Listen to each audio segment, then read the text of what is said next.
Boa noite, eu me chamo Fabiane, sou psicóloga, sou voluntária do Jaraguá Mais Saudável e hoje a gente está aqui numa noite muito especial para conversar sobre prevenção ao suicídio, sobre o Setembro Amarelo e sobre valorização à vida. O convidado de hoje é o Dr. Ian Arantes, que é médico psiquiatra. Eu sou psicóloga, trabalho com psicologia clínica, também trabalho na saúde pública, no SUS, como psicóloga. E agora eu vou dar um tempinho para o Dr. Ian se apresentar e aí depois a gente começa a nossa conversa. Olá, boa noite. É um prazer fazer parte desse projeto, de ser convidado aqui para conversar não só sobre saúde mental, mas também sobre a prevenção do suicídio, né? Meu nome é Ian, eu sou médico psiquiatra, sou formado em medicina pela Pontifícia Universidade Católica do Paraná e fiz minha residência no Hospital de Clínicas do Paraná também, que é em Curitiba. E hoje eu trabalho com psiquiatria geral, trabalho com adultos e para mim é um prazer participar dessa noite aqui com vocês. Então, Ian, para a gente começar a nossa conversa, queria te perguntar um pouquinho, acho que é importante a gente falar bem de uma forma conceitual mesmo, né? O que caracteriza um ato voltado para o suicídio? Para a gente conversar um pouquinho bem sobre esse conceito, né? Eu vejo que as pessoas têm muita dúvida. Ah, mas isso foi uma tentativa? Não foi? É para chamar atenção? A pessoa queria morrer mesmo quando ela cometeu esse ato ou não? Então, eu vejo que a gente ainda parece que é um assunto, a gente vê tantas campanhas do Setembro Amarelo, mas ao mesmo tempo eu vejo que falta muita informação. Então, acho que é legal a gente começar a nossa conversa do começo mesmo. Eu acho que, primeiramente, conceitualizar o que é esse comportamento suicida e como é que a gente vê ele hoje. Então, o comportamento suicida, ele é multifatorial, ele é universal e ele passa por, desde do pensamento em morte até o planejamento suicida e o ato suicida. E quando a gente pensa no suicídio, a gente tem que pensar na intencionalidade. A gente não, a ideia é que é um ato deliberado com o fim de tirar a vida.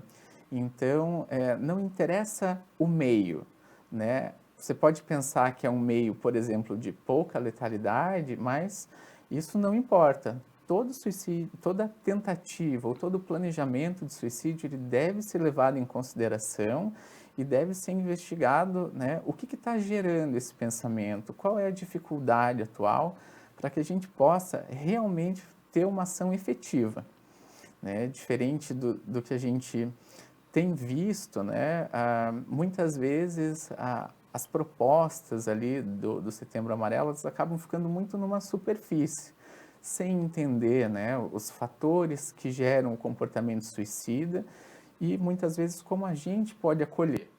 Então, é importante que a gente conheça os fatores de risco, o que fazer na parte individual, mas também no coletivo, para proteger e que a gente possa realmente prevenir. Ok.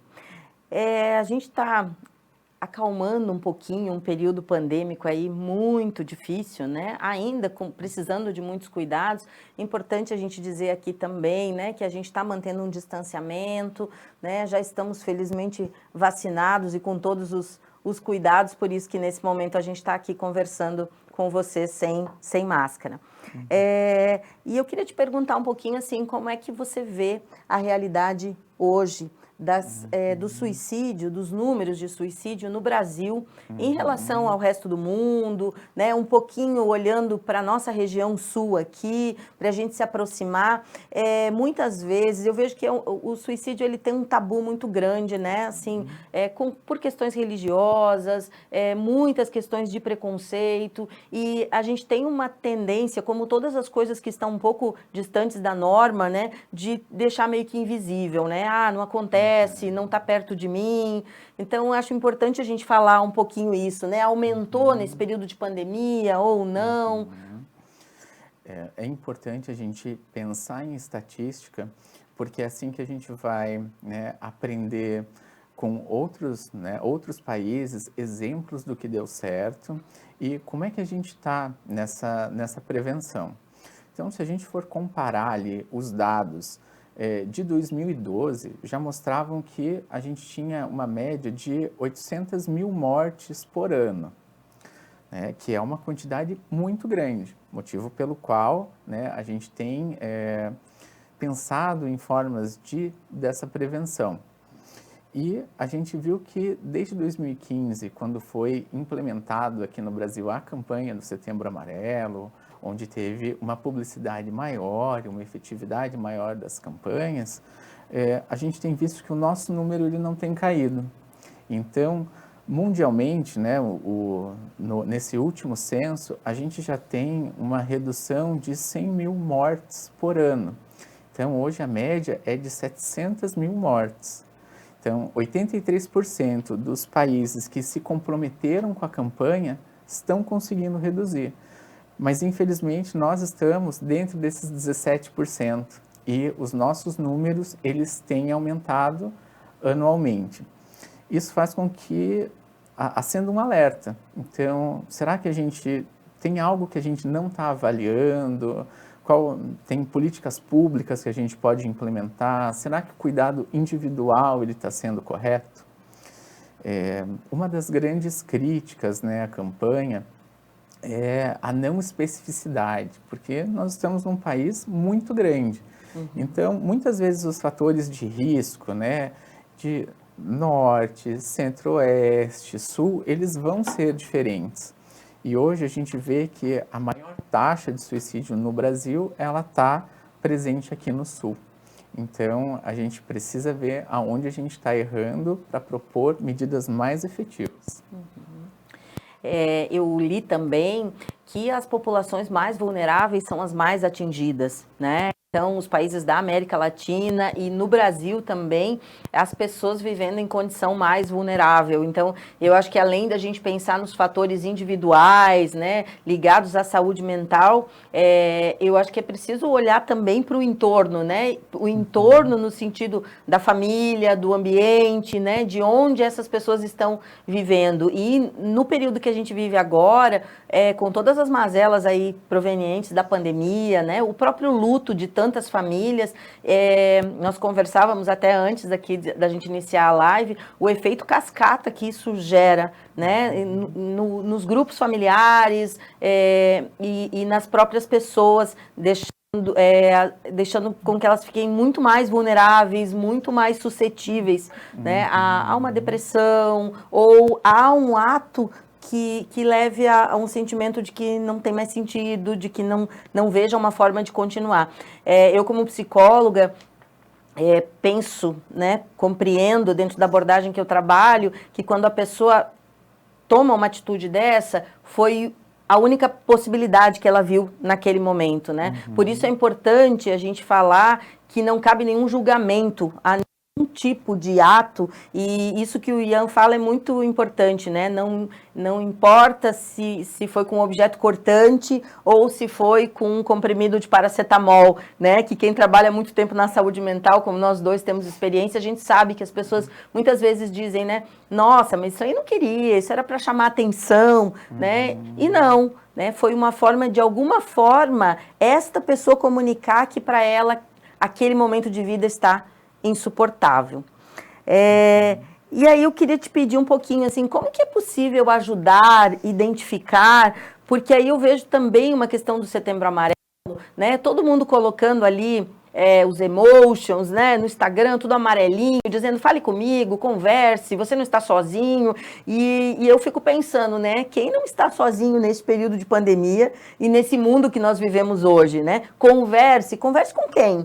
As pessoas estão nos celulares dentro das suas casas, né? Conversando às vezes em rede social ou só olhando aí, né, a vida de outras pessoas. Então, onde pode se buscar esse acolhimento? É uma interrogação que eu deixo, né, no momento que a gente vive hoje, assim, enquanto sociedade mesmo, né? E como identificar e como ajudar uma pessoa que está numa crise, né, que já teve tentativas ou que está dizendo, que está pensando em acabar com a própria vida. Então, eu acho que aqui é um ponto em que a gente tem que dividir a intervenção que é individual e do pensamento em medidas que são coletivas. Ok. Então, então quando a gente pensa no individual, por que acolher é uma boa opção? É a melhor opção, né? Porque existem algumas formas de pensamento que acontecem nessa pessoa que está num sofrimento psíquico agudo, muito grande. Então, normalmente, essa pessoa está ambivalente. Ela quer sair daquele sofrimento que ela acredita que é insuportável, que é intolerável e interminável. Né? Mas, normalmente, ela não quer tirar a vida, ela quer parar de sofrer. Por isso que esse é um bom momento de se intervir, acolhendo sem julgamento, ouvindo, né, o que a pessoa tem a dizer. Um outro ponto importante é a impulsividade, né? Então, identificar aquelas pessoas que são mais impulsivas é importante, porque você precisa agir de uma maneira mais precoce. E uma outra questão é a rigidez, uma constrição cognitiva. Ela está num processo, né, de dor psíquica tão grande que ela não consegue ver uma saída naquele momento. Então, se você acolher, a gente tem a capacidade de deixar ela falar e, falando, ela vai se ouvir. E muitas vezes nessa fala ela já consegue identificar que ela tem algumas saídas, ela tem um suporte social que ela pode recorrer. Então, pensando nessas características, o que eu tenho que fazer primeiro para ajudar? Como abordar?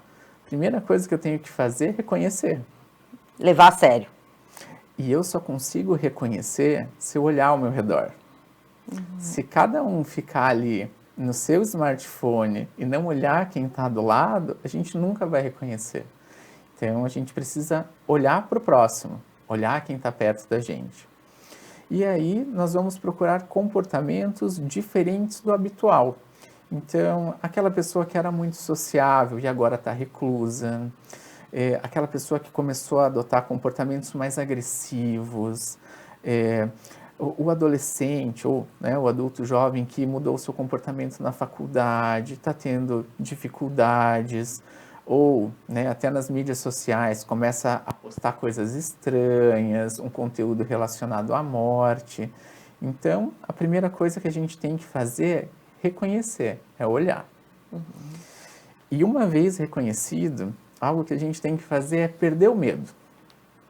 Porque muitas vezes você vai ter medo de chegar na pessoa e perguntar: você está bem? Eu tenho percebido que você não está legal. E a pessoa te devolver com uma afirmativa: realmente eu não estou legal. E aí você pode acabar se sentindo responsável por aquela pessoa. E às vezes você não quer se sentir responsável, muitas vezes porque você não sabe o que fazer. E o que geralmente vai vir um sentimento de impotência naquele momento. Por isso que quando a gente conversa e vê como reconhecer, o que fazer e qual serviço a gente tem que buscar, essa pessoa ela perde o medo de perguntar. Perguntar se a outra pessoa não está bem e perguntar se ela tem pensamentos em morte. E aqui é um outro ponto importante que a gente tem que evitar aquelas frases prontas.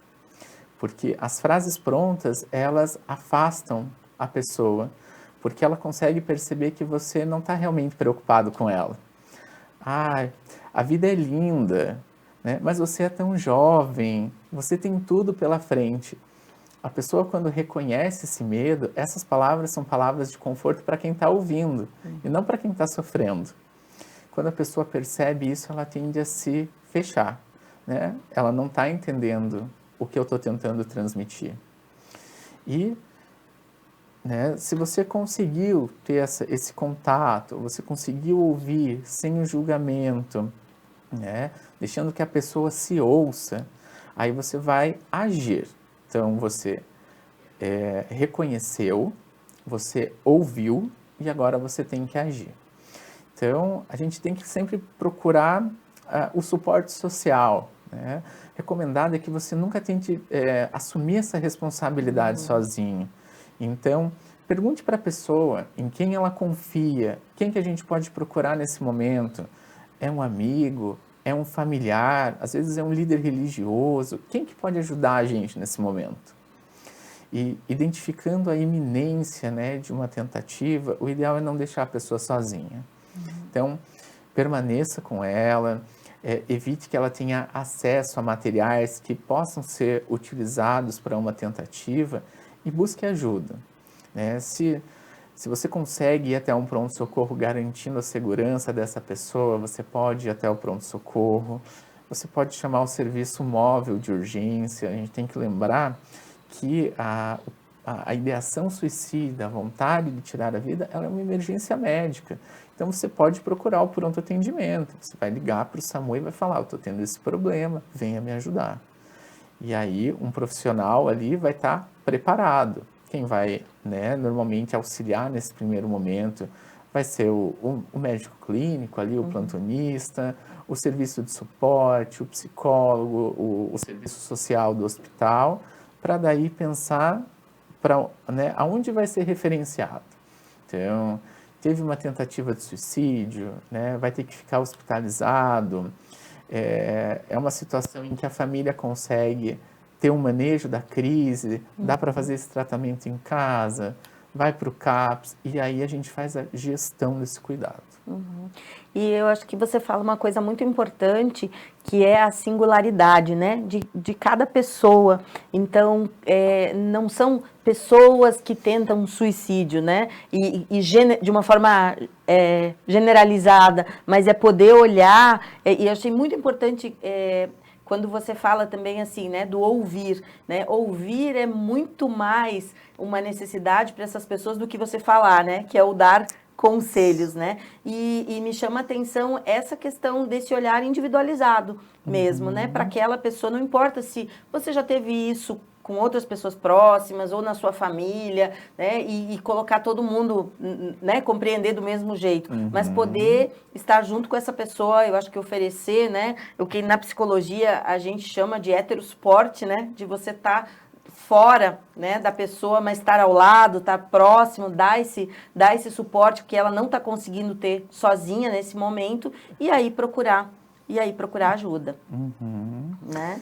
Eu entendo que a gente tem que buscar essas especificidades, né? Por exemplo, regionais, que a gente tem alguma diferença, mas também a gente tem que tratar a pessoa como um indivíduo que ele é singular.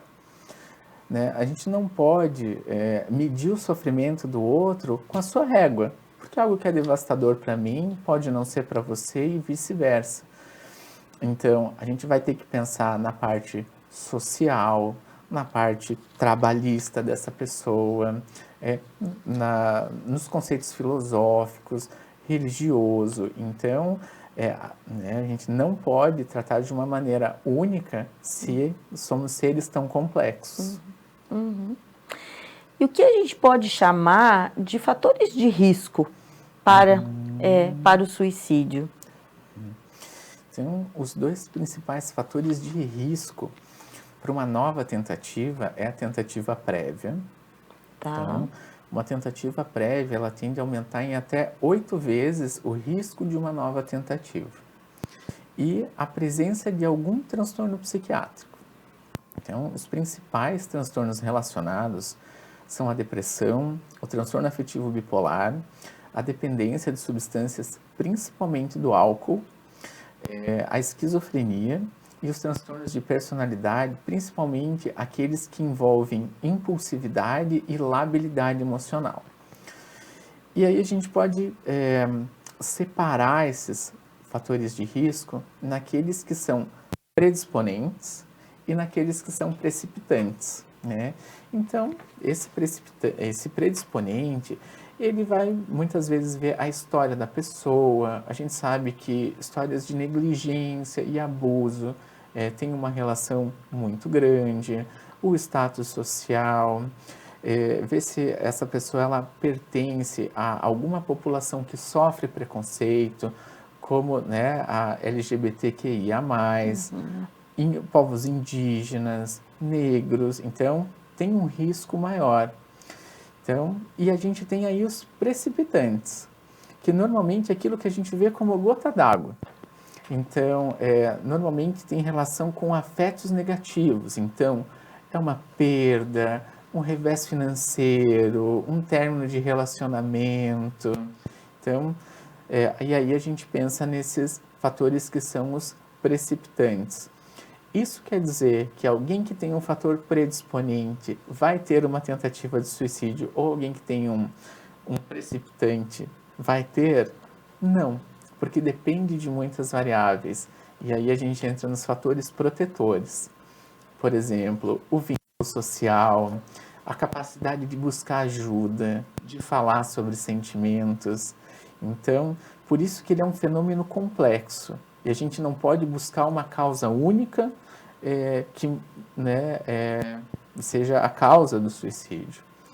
E esse é um ponto bem importante quando a gente escuta algumas vezes as pessoas falarem, né, então, se 90%, mais de 97% dos casos tem relação com transtorno mental, se eu tratar o transtorno mental, 97% são preveníveis? De forma alguma. Uhum. Então, a gente não consegue, hoje, infelizmente, prever quem vai tentar, como vai tentar e quando vai tentar.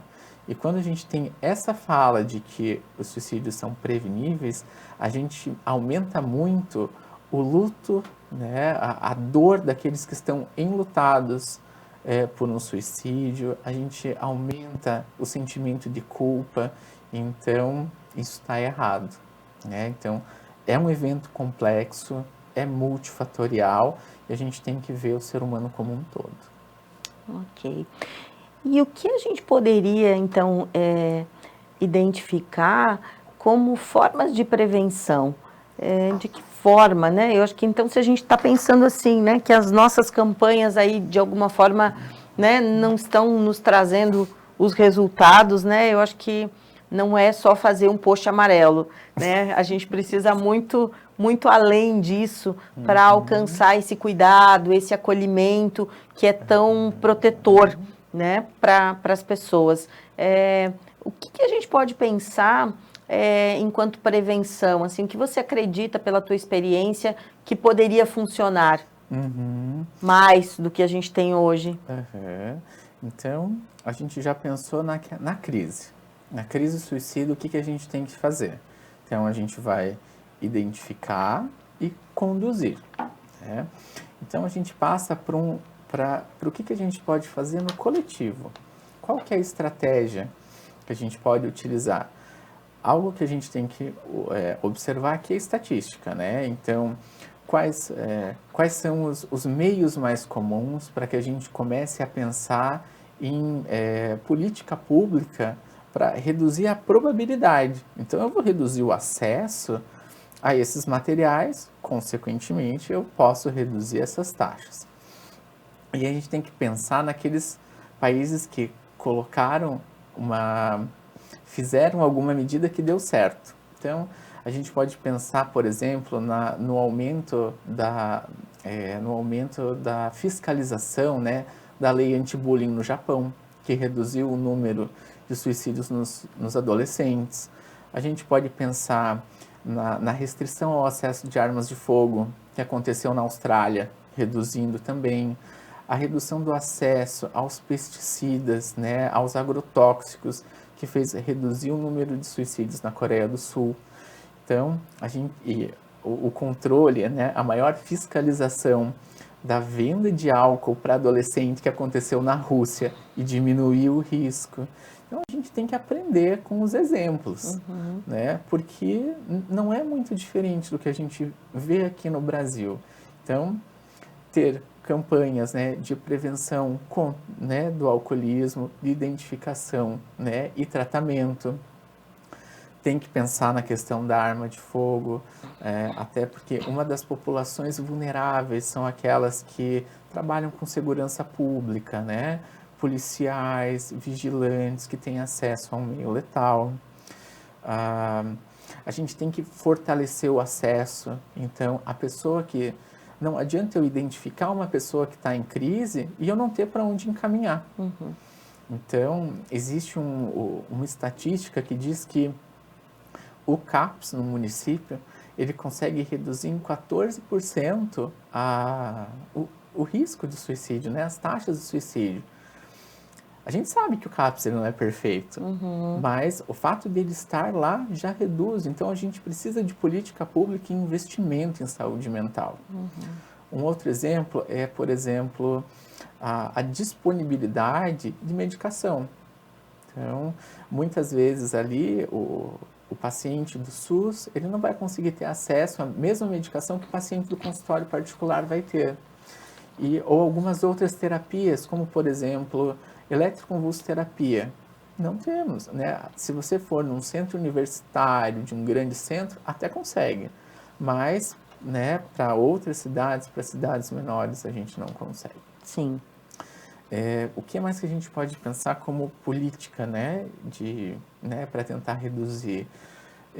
Projetos arquitetônicos inteligentes, que tenham, né, o que eles chamam de selo amarelo, né, para evitar alguns ambientes, tomar um cuidado com a divulgação do suicídio. Então, isso pensando, né, nas mídias, né, no jornalismo, onde a gente tem que... normalmente a gente acaba vendo quando isso acontece com estrela, com artista, né? E isso pode ter um efeito de contágio. Então, sempre que acontecer um suicídio, a gente tem que pensar em como é que a gente vai fazer para informar as pessoas como reconhecer, onde buscar ajuda e nunca romantizar, glamorizar o suicídio. Tá, ok. Quando você fala do acesso, eu fico pensando também, né? A gente sabe que no Sistema Único de Saúde, os CAPs são um serviço de alta complexidade, né? Para realmente pessoas que estão em crise, né? Precisando de um atendimento, um acolhimento imediato em saúde mental. Mas eu fico pensando em todas as pessoas que não conseguem ter esse acesso, né? Anterior, a gente vive aí toda uma questão em relação aos serviços de saúde da família, né?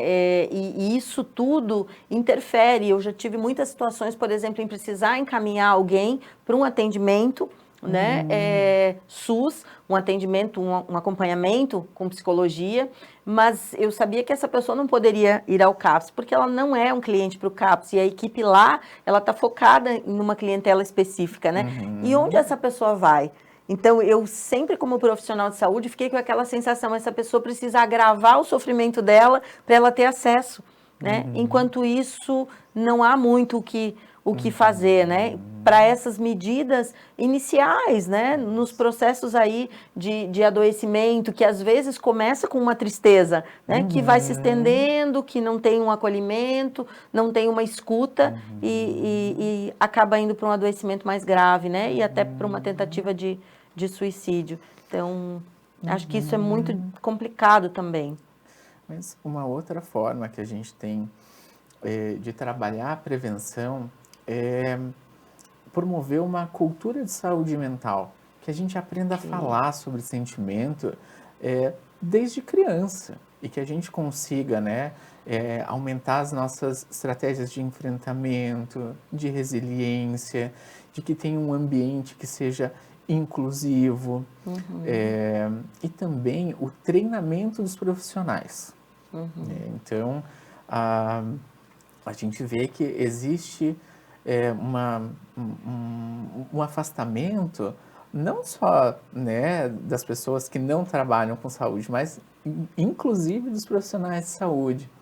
Então, se a gente for pensar, né, se a gente for pensar nos cursos, né, medicina, psicologia, enfermagem, o técnico de enfermagem, né, será que a gente teve uma formação para que a gente possa atender um pensamento suicida, uma tentativa de suicídio? Então, a gente tem que investir na formação desses profissionais, principalmente ali da atenção básica, porque é quem vai receber a queixa primeiro. porque quanto tempo vai demorar para conseguir uma consulta com o psiquiatra num ambulatório especializado? Sim. Né? E aí, muitas vezes, a gente acaba tendo tentativas, né? A gente acaba sobrecarregando o outro sistema, porque aí muitas pessoas que não conseguem esse atendimento vão buscar o CAPS, que é uma complexidade diferente, e aí todo o fluxo ele acaba, né, ficando bagunçado. Estou pensando aqui numa outra questão que eu acho que, apesar de não ser a sua especialidade, mas eu acho que é importante a gente levantar também a questão do suicídio na infância e na adolescência. Né? Muitas vezes banalizado também, e eu acho que a gente precisa falar disso, né? Eu tenho uma preocupação muito grande, né? Eu sou uma profissional que trabalha com crianças e adolescentes e a gente percebe que muito precocemente eles trazem muitas vezes, né? Uma ideia de que a vida não tem sentido, de que não imaginam um futuro, né? De que tem uma vontade de sumir e vejo muitas vezes os pais confundindo isso com a chamada crise da adolescência. Então, o adolescente ele está só no quarto. Mas todo adolescente quer ficar só no quarto. Então, eu acho que a gente conversar um pouquinho sobre isso é importante. Olha, tem uma pergunta. Vamos lá. Queria perguntar que ações eles aconselham para as escolas com relação ao tema, principalmente com os jovens dos anos finais do fundamental e ensino médio. Eu acho que a gente está falando de adolescência, a gente pode falar disso. Então, o comportamento suicida, ele é um comportamento que ele pode acontecer com qualquer pessoa e ele não tem idade, né? A gente sabe que o maior aumento que a gente tem ultimamente é entre o jovem ali dos 14 até os 29 anos. Mas a gente também tem suicídio nas crianças. As taxas, elas são menores, mas eles existem. E aí a gente tem que ficar alerta, né? Então, a gente não pode invalidar o discurso, né, da criança ou adolescente com aquela ideia do, ele não sabe o que está falando, é uma fase. Não, se ele está expressando aquilo, é interessante que seja investigado, mas que faça a criança falar. Então, validado. O que é aquilo para ela? Por que ela está achando aquilo, né? Muitas vezes os pais, eles podem ter alguma dificuldade, mas não invalidar, né? Então, se eles têm dificuldade, procurar alguém que possa desenvolver melhor aquele pensamento com ela. E em relação ali aos jovens, né, que são escolares, eu acredito que a melhor ideia é que a gente coloque em pauta o assunto para eles. É debater com eles de uma maneira aberta, não achando que, né, eles não têm uma capacidade de elaborar algo sobre a morte ou que eles não têm razão para querer tirar a vida. E esse tipo de discurso mostra que a gente não está entendendo o que a criança ou o adolescente quer dizer. Porque a dor e o sofrimento fazem parte da existência, né, humana. Então, pode acontecer em qualquer fase da vida. Em relação a essa pergunta do Jefferson, eu acredito muito em se ter espaços para poder conversar sobre a vida, né, para além do desempenho escolar. Eu acompanho muitos adolescentes, muitas vezes se sentindo sobrecarregados, né, com uma pressão enorme, muitas vezes já no primeiro ano do ensino médio, com toda aquela pressão de ter uma nota, né, do que eu vou ser no futuro, de escolher a profissão certa, de não desapontar os pais. Então, e é uma fase de escolha, por mais que eles não estejam preparados, a gente sabe, né, é muita exigência para chegar no final do ensino médio e ter decisões prontas para a vida, né? Mas ter espaço para se falar também sobre a vida na escola, né? Sobre as dificuldades, para poder interagir. Eu percebo uma carência muito grande, sabe?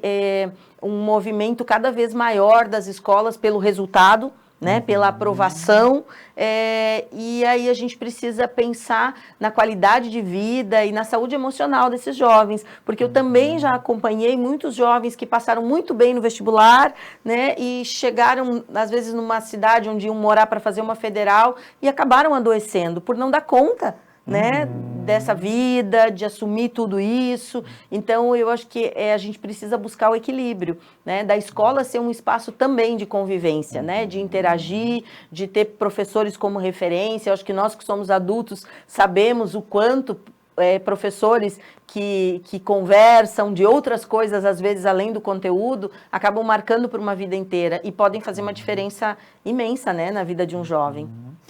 E o jovem, né, se a gente for ver a adolescência, é um momento onde existe uma impulsividade maior e uma exposição a alguns riscos que a gente pode identificar como precipitantes, como o bullying, ou então se sentir envergonhado ou arrasado, como no caso de nudes, por exemplo. Então, a gente tem que falar sobre saúde mental com os adolescentes, né? Eu acho que a melhor forma é debater com eles de maneira aberta e muitas vezes não ser algo assim professoral. Eu vou te falar o que é ver o que eles estão sentindo, porque às vezes a realidade é muito diferente, né? Existe um abismo ali entre o professor e o adolescente. As rodas de conversa, né? Realmente abrir espaço.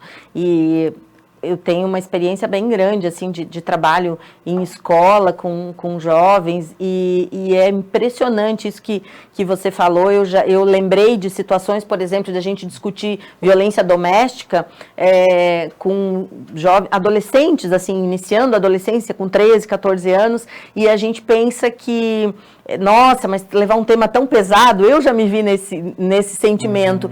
E aí você abre uma roda, todos eles têm uma história, ou da vizinha, ou da própria família, para falar sobre violência, né? E dizer o que sentiu com isso. Então, eu acho que é muito importante e é muito fértil, porque assim como a gente precisa ouvir a pessoa que está pensando em acabar com a própria vida, né? A gente precisa ouvir o adolescente para entender a adolescência, né? Não é do nosso lugar de adulto e da nossa adolescência, que, independente da idade, foi muito diferente dessa geração, né? Agora, que já nasce com a tecnologia, né, que já proporciona um isolamento maior. Então, acho que tem muitos fatores aí que acabam sendo importantes, né, de serem levados em conta. Tem mais uma pergunta. A escola tem canais de escuta acessíveis? Então, eu acho que é uma boa pergunta. Algumas escolas eu acredito que tem mais, né? Outra, eu não sei até que ponto existe na escola algo estruturado, né, como um espaço assim. Mas eu já acompanhei iniciativas, por exemplo, de que ficava um cestinho de fitas coloridas na entrada da escola, e aqui mesmo na nossa cidade, e quem precisava conversar ou precisava de um abraço, colocava a fitinha de tal cor. Né? E os professores contavam emocionados, assim, o efeito que isso gerava entre eles mesmos, né? De buscar saber o que a pessoa estava precisando, como um sinal, né? De que ela estava precisando ser escutada, né? Então, eu acho que e deixar com que os adolescentes construam esses canais de escuta é incrível também, porque eles são muito mais criativos do que nós, adultos. Acho que essa é uma possibilidade muito interessante de ser implementada. A gente não pode ter o medo de perguntar.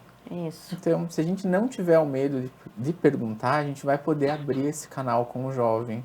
E muitas vezes, né? Então, quem sabe debater isso numa reunião de pais, e a gente pode, né, mudar esse sistema. Isso, exatamente.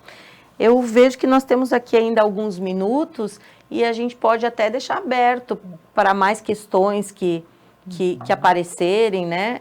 Nós não estamos acompanhando aqui diretamente, mas as perguntas aparecem para nós, então acho que a gente pode aproveitar, né, a companhia aqui do Dr. Ian para a gente responder mais algumas perguntas, esclarecer mais algumas questões.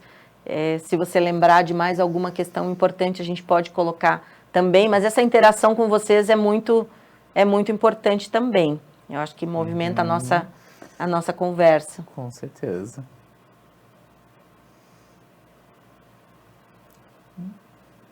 Talvez daqui a pouco chegue mais alguma... Mais alguma pergunta? Estou pensando também uma questão que eu acho que que me ocorre aqui, do tratamento. Vamos pensar a partir do momento, né, que essa pessoa... nós falamos dos canais, né, onde essa pessoa vai ser encaminhada, o pronto atendimento, e aí depois, né, a rede de saúde mental do município, ou o ambulatório, se não tiver CAPS, enfim. Algumas cidades maiores têm ONGs, inclusive, né, a gente tem o trabalho do CVV, né, que é um trabalho muito importante, mas eu acho que é importante a gente falar também de como que é esse processo de tratamento, né? A pessoa, o que ela precisa, né? Se ela for para o CAPS, ou se ela for para um consultório, ou se ela for para um outro serviço de saúde, que acompanhamento ela precisa ter?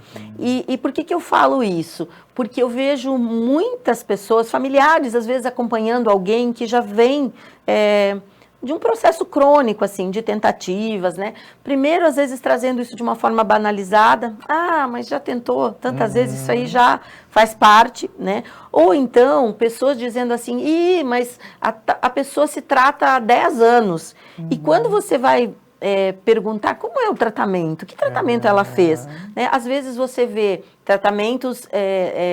com equipe multidisciplinar, que foram super breves, assim, 2, 3 atendimentos, né? Medicação que iniciou, tomou por uma semana, um mês, 2, e aí, sentiu um pouco melhor, abandonou, né? E na minha percepção, é um tratamento que não aconteceu, né? A pessoa até diz, eu me trato há muitos anos, mas na verdade não houve um tratamento. Então, acho que é importante a gente falar o que é um tratamento que pode ajudar mais essa pessoa.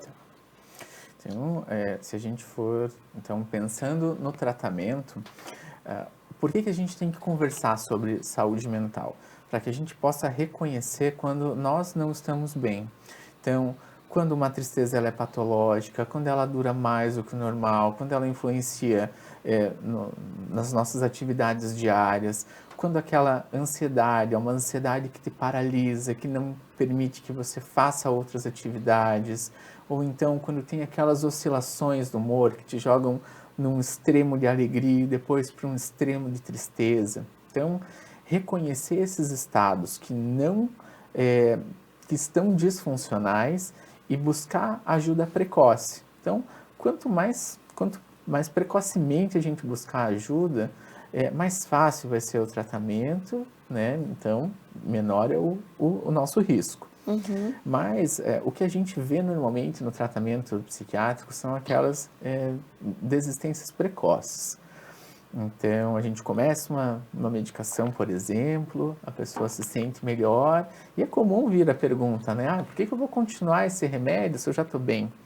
Então, normalmente, os tratamentos psiquiátricos, pensando em farmacoterapia, eles têm um período ali onde a gente acerta a medicação, encontra a dose adequada, e posteriormente um período de manutenção, né? Para que a gente evite a recaída. Mas o tratamento psiquiátrico, ele nunca é só farmacológico, é um tratamento multidisciplinar. Vai trabalhar o psiquiatra, vai trabalhar o psicólogo, vai trabalhar o arteterapeuta. Então, tudo isso a gente precisa trabalhar junto, nunca é só remédio. E aí a gente pensa nesses outros pilares que nos trazem qualidade de vida. Então, como é que está o nosso sono? Como é que está a espiritualidade? Você frequenta alguma religião? Você tem alguma crença? Você pratica alguma atividade física? Né? Como é que está a tua alimentação? Então, tudo isso nos gera saúde mental e é o que ajuda a gente nesse longo prazo.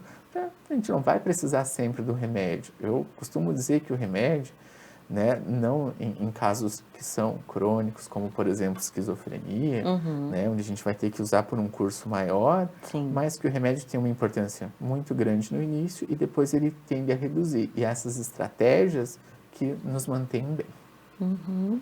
Tem uma pergunta. Vejo alguns pais tratando os filhos da mesma maneira, sem respeitar as diferenças de cada um. Isso não pode gerar problemas num filho que não tem notas tão boas quanto outro irmão, por exemplo? Tá aí uma boa pergunta, né?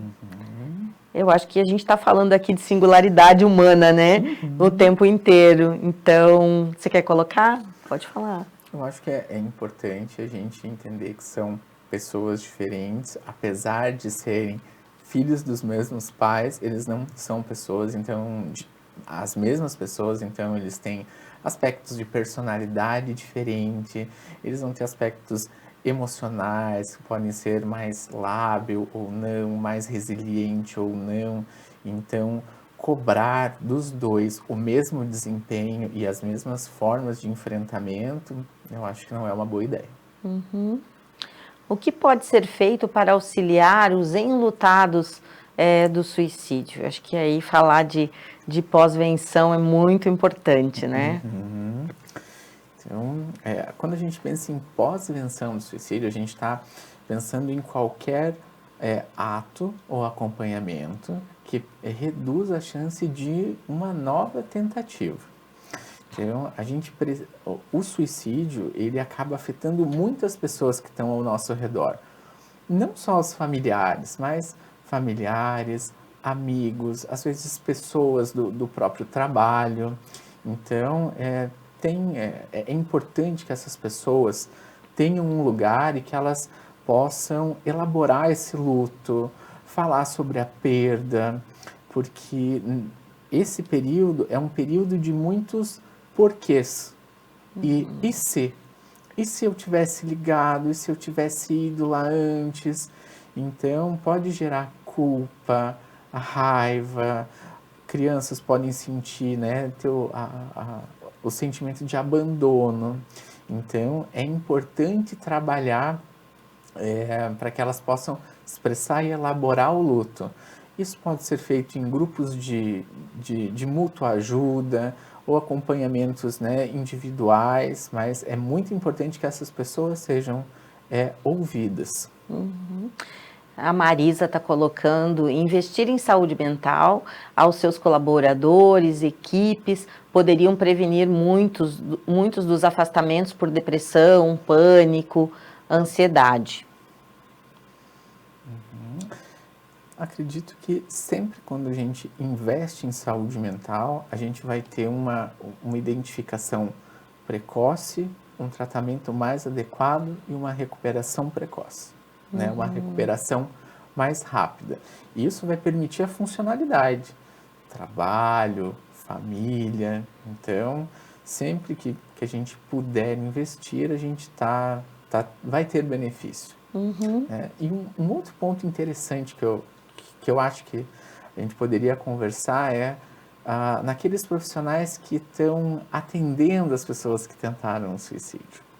Né? Tá. Porque a gente tem que capacitar essas pessoas, muitas vezes está ali num plantão mais difícil, está ali tentando, se pode não dar um tratamento adequado ou não tão empático para aquela pessoa, né, com um pensamento errôneo de que ela quis tirar a vida.